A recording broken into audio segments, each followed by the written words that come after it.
اب نکاح کیوں کیا جاتا ہے؟ حدیث میں آتا ہے کہ 4 وجہ سے نکاح کیا جاتا ہے۔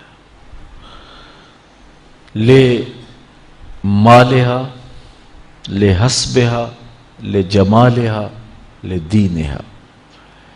کسی خاتون سے نکاح اس کے مال کی وجہ سے کیا جاتا ہے کہ وہ مالدار بہت ہے تو میرے ہاتھ بھی مال آ جائے گا، یا اس کے حسب و نسب کی وجہ سے کیا جاتا ہے کہ عالی مرتبت خاندان سے میرا رشتہ ازدواج کا قائم ہو جائے گا۔ ہمارے دیہاتوں میں کہتے ہیں کہ بازو بن جائیں گے۔ اور تیسری وجہ لجمالہا، عورت کے حسن و جمال کی وجہ سے قلب کا، دل کا میلان اور رجحان ہوتا ہے اور نکاح کیا جاتا ہے۔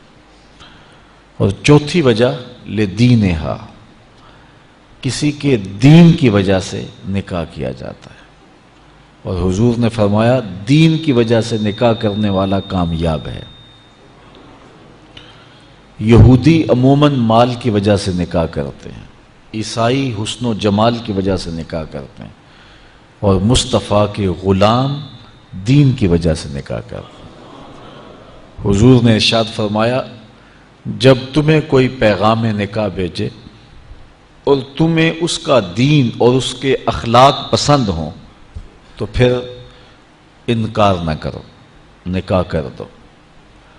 تو نکاح کا سبب دین ہے، کیونکہ جس سے آپ نکاح کر رہے ہیں اس نے صرف آپ کی بیوی ہی نہیں بننا، کل تمہارے بچوں کی ماں بھی بننا ہے۔ ابو الاسود الدؤلی، یہ بہت بڑا عرب کا شاعر ہوا ہے، ایک دن اپنے بچوں سے کہنے لگا کہ میں نے تمہارے اوپر احسان کیا ہے، تمہارے پیدا ہونے سے قبل اور تمہارے پیدا ہونے کے بعد۔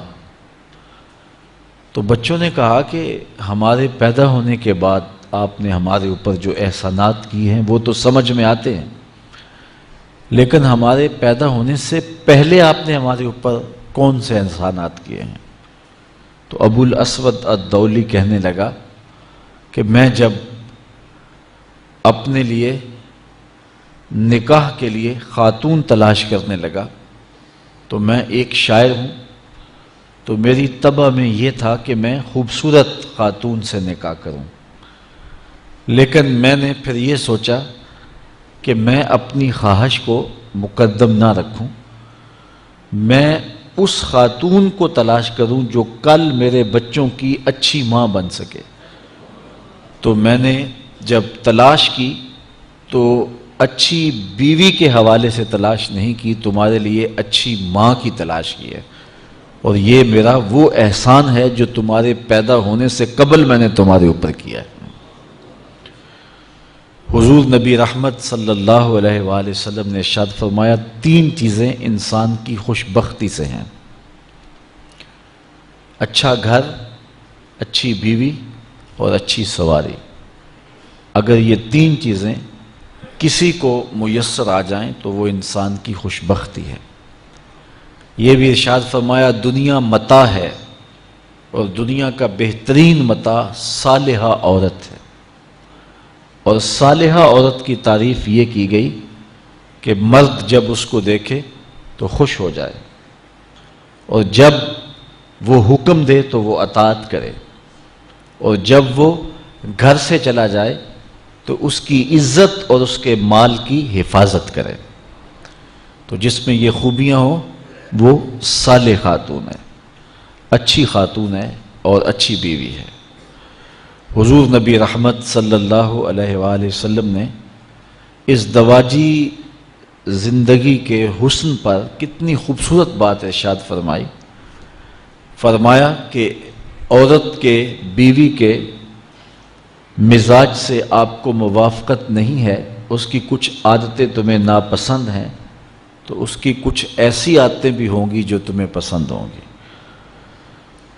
تو ادھر بیوی کو یہ ارشاد کیا کہ اگر اللہ کے علاوہ کسی کو سجدہ جائز ہوتا تو میں خاتون کو حکم دیتا کہ وہ اپنے شوہر کو سجدہ کیا کرے۔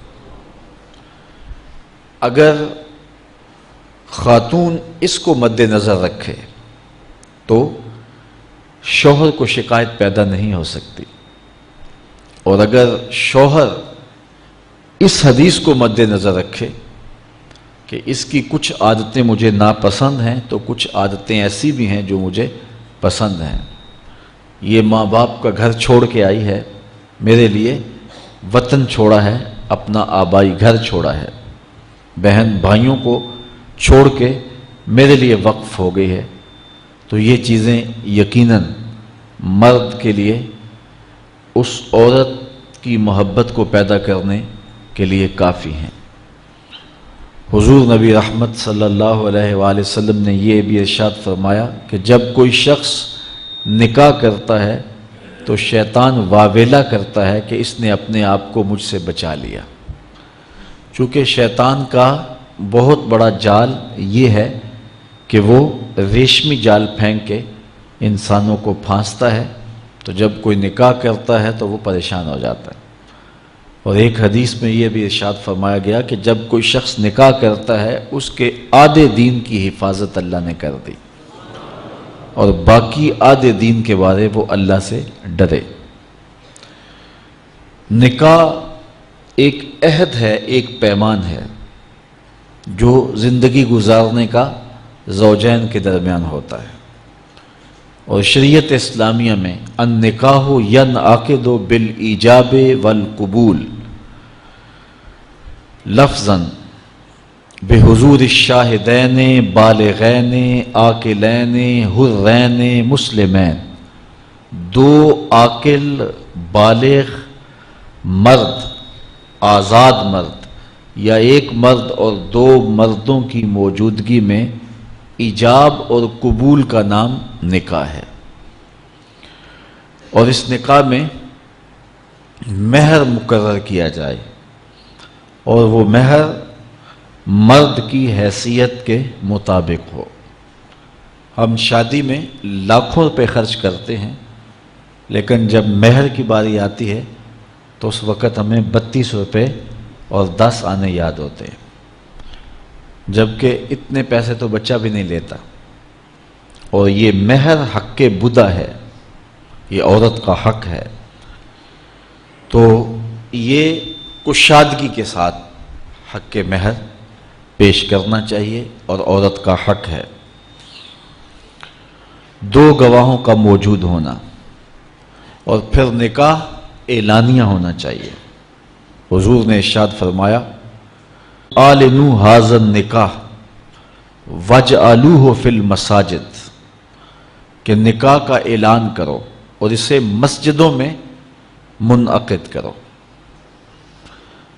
نکاح کے اعلان کے جو مقاصد ہیں وہ بچہ بچہ جانتا ہے، تاکہ جب زوجین چلیں گے آئیں گے کہیں بیٹھیں گے تو لوگوں کو پتہ ہوگا کہ ان کا نکاح ہوا ہے، کوئی شک کی نظر سے نہیں دیکھ سکے گا۔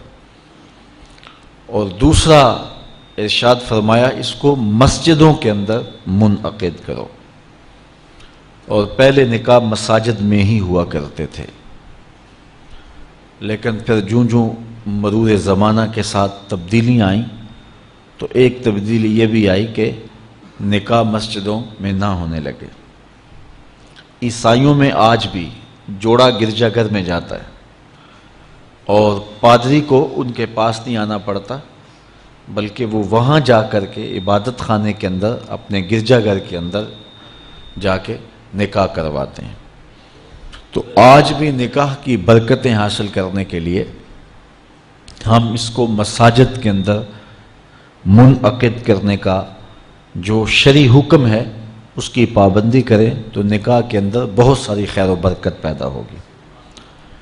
آسان نکاح فرمایا گیا ہے وہ ہے جس کے اندر اخراجات بہت کم آئیں۔ ہم نے نکاح کو مشکل بنا لیا ہوا ہے، اور اس کے ساتھ اتنے لوازمات پیدا کر دیے گئے ہیں کہ اس زمانے کے اندر بدی آسان ہو گئی ہے اور نکاح مشکل ہو گیا ہے۔ حضور علیہ السلام کے زمانے میں ایسا نہیں ہوتا تھا۔